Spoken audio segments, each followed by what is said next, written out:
Unfortunately, the superhero fatigue conversations have come up again. So there is a reporting from Variety saying that Fantastic Four First Step grossed 11.7 million domestically in its second Friday on the big screen, making for a devastating 80% drop from its debut. So this kind of has people kind of worrying, like, why aren't people going to the theaters? Are people tired of superhero movies? This whole conversation again. I feel like this conversation Yeah, happens every year. it Um, does. there's a video of someone quoting this Variety report. Before I play that, Feek, what do you think is contributing to things like this? Because I have my own opinions. I want to hear yours first before we kind of hear this guy kind of break down his reasonings, and then we'll kind of dissect his opinion. Yeah, I think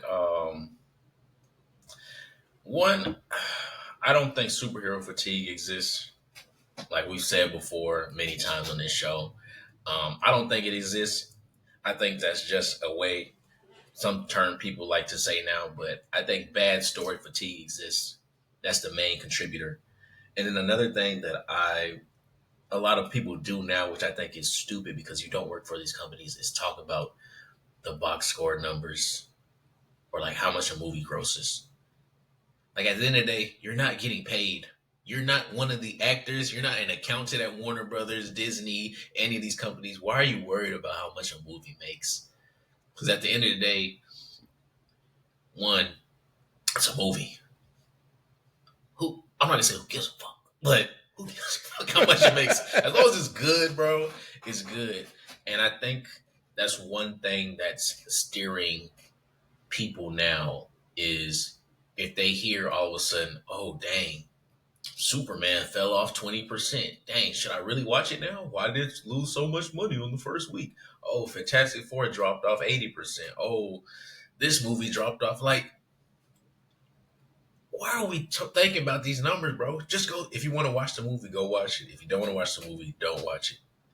At the end of the day, you're not the person getting paid. Like, that's my viewpoint on a lot of this stuff. Is I think a lot of people see money, they run towards the money figure now on proof of if a movie is good or not, instead of actually watching a film and forming their own opinion. Because we know a lot of people now don't make their own opinions. They look for these big accounts to say if a movie is good or not before they watch it. Like people look at what is the guy's name? He's a game creator, Hideo Kojima. People, Mm-hmm. it's some people that always look for him to say if a movie's good. I'm like, bro, do y'all not have a brain? Go But watch the movie yourself. Now, I'm not saying his opinion isn't is it's his own opinion, but at the end of the day, you're the one watching it. You're you're not the one him. watching it. Make your own damn opinion on the movie, and that's my Yeah, tangent. I agree. In terms like there's too many people that well, there's too many voices, and unfortunately, saying this as podcasters, there's too many people, there's too many dumbass niggas with mics that are influencing bad thought thought exercises, or just like you have big names that too many people like value their Opinion. opinion as fact or like a way of living. And it's like you just said, we have our own brain, like not to make this shit religious, but we have free will, you know? Like you can go and see this movie or experience this art form and create your own opinions. That's art at its core, thought provoking and opinion. You know, this isn't a sentence, but whatever. Like it is creating opinion and thought. It's supposed to make you Hmm. think, and it's like you can't do that if you're always worried about like, oh well, it did comic the comics. What does Comics Explain think about? What does Rob think about? What did like Comic Pop or these people think about it too? Yeah. It's like I've listened to those people too, but I make sure to watch the media first because I like that and I want to at least have my own opinion and see if I agree or if I don't, and be more engaged with the conversation than just going off first hearsay. Exactly. You know. Also, one of my theories about I think why these movies are dropping off is because the I think the theater experience is gone, like it's missing. I think the reason why is because of COVID. Yeah. That I think had a lot to do with it. And it's just like with that, as that happened, and just streaming services made it really hard to make families, especially families, like the family person, not people like me, like ticket prices, all that stuff is already expensive, but it's like you got a family or you just got a group of people you're trying to see a movie with. You You spend a got hundred. some areas, especially if you don't live in a small town like I do, where tickets are like $5. You spending a You hundred. got regular tickets. You got regular matinee tickets costing more than $12. Or if I think, unless you're not seeing matinee showings, if you're trying to see it opening day or at least on the weekend in the evening, you're you're dropping a good 30 ball per person, plus movie snacks and Yeah. popcorn and all that shit. That's extra 20 ball per person. And it's like if I can just wait and if I care enough, avoid trailers for 3 to 6 months because these, especially with superhero media, they've trained the audience to. They've like conditioned the audience to think if I could just wait for 3 months, it's gonna be on streaming, I and wouldn't even I'll say just. 3 months. Some of these been like 2. Some of them been like, dude, like Captain America: Brave New World was on streaming, Like a It was like a month and a half or 2 months but after. a month and a half I know it after wasn't the 3. movie came out. Like maybe the week or two after.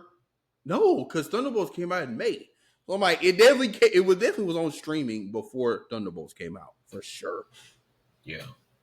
That's another And thing that streaming service I think has messed up the movie going experience because like you said, um people already like, oh, I already know I'm gonna see it in a few weeks, or I gotta pay this extra money.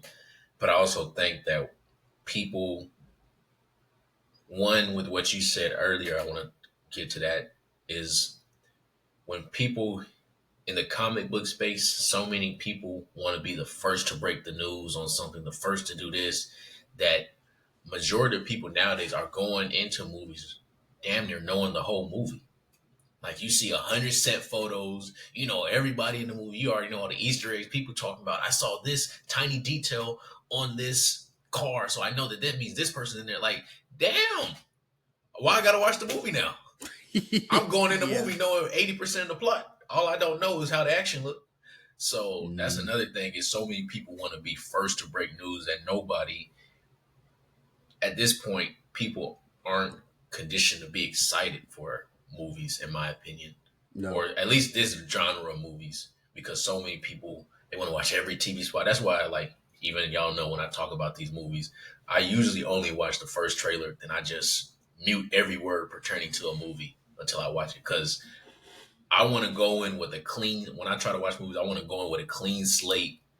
Like I don't want to think about, okay, the last Spider-Man wasn't good. This is just me talking randomly out of context. So, oh man, this last Captain America, this last Thunderbolts, this last Fantastic Four wasn't good. So I already know this one isn't going to be good. If I go in like that, I'm already conditioning my brain to, even if it likes it, it's going to kind of reject scenes and stuff.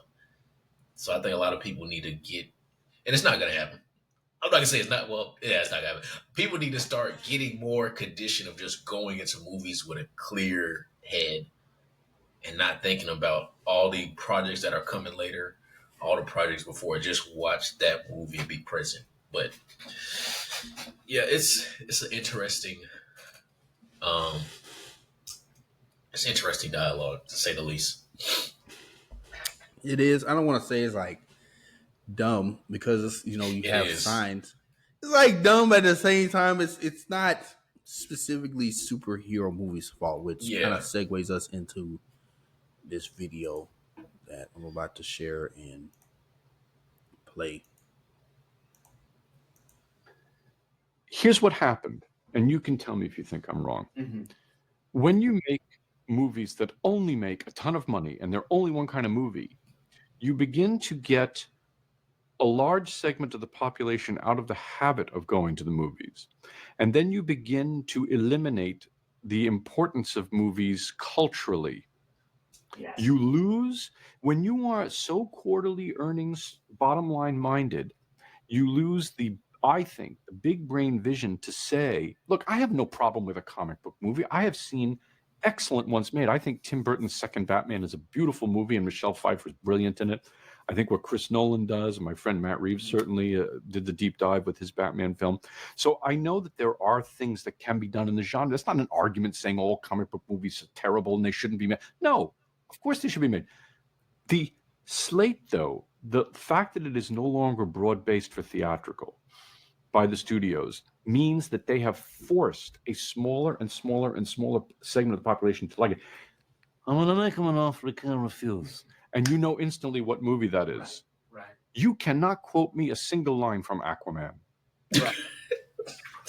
So what does that mean? It means the cultural and Academy Awards, they know it. Yeah. They sit around and they say, why is the viewership? Why is it going down? Yeah. It's going down because we did not make the investment in the broad-based engagement with the product. I know maybe a movie that was made, Ang Lee movie Ice Storm, maybe that didn't make $1 billion, but you know what?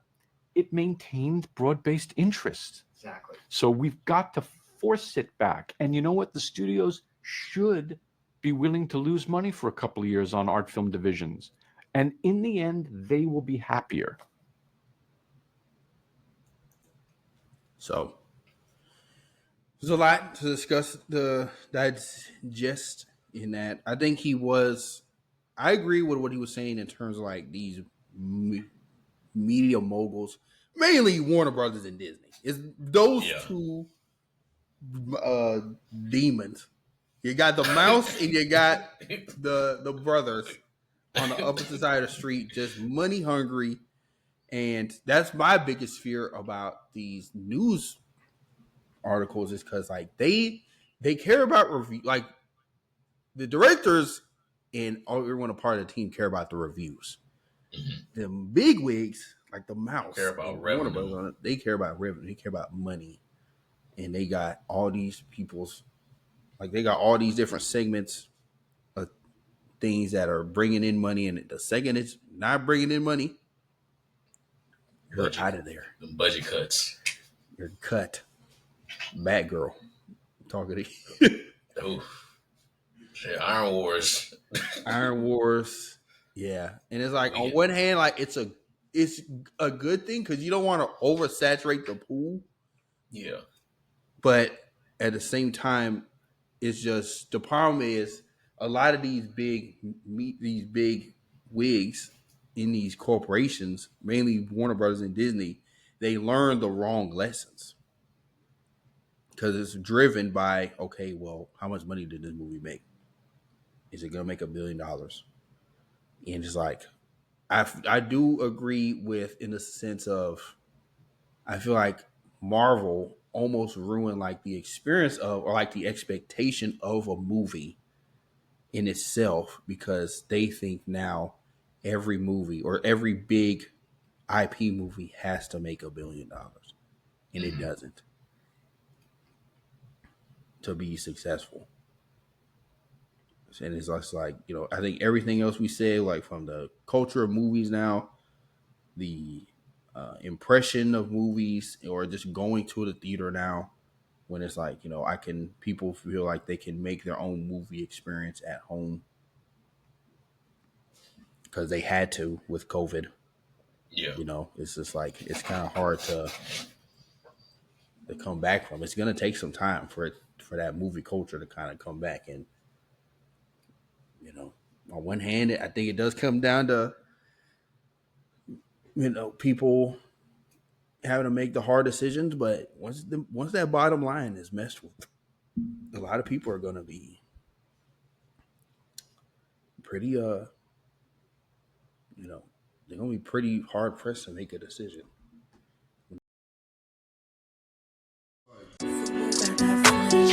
Recipes call me, I'ma show 'em how to shoot. On the 4-5, jump in the ass, my crew. Yeah, I'm stepping with a fed, keeping all of the hoes on mute. Pull a little part, could be yellow with a brew. 48 for a quick burst. Crazy 8s in the back, yeah, the trunk on hot like a cue. 40 on me when I'm in the backseat. Blotter, paper pre-cut. Chris make juice, it'll drop like ink. Chain came with a clean plate, came with a sink. The Perator came with a mink. Tricones white like paint. My hoe by the hoe, cause she know it's my king. Hit on my side, cause I drop a song. Think you should hit up the link. The phenotype came from the pink Colombian thing. Yeah, the genetics unique. Cellular right on the beat. I'm teaching the hoe like I'm Play-Doh. I got the veggies like by the tomato. You got a basic called making Alfredo. I put a bag on a hoe on my payroll. I get active at night, then I lay low. The salmon was breaded with panko. Drunk in my soup, I believe it was mango. Got my Soviet clutch in the tray.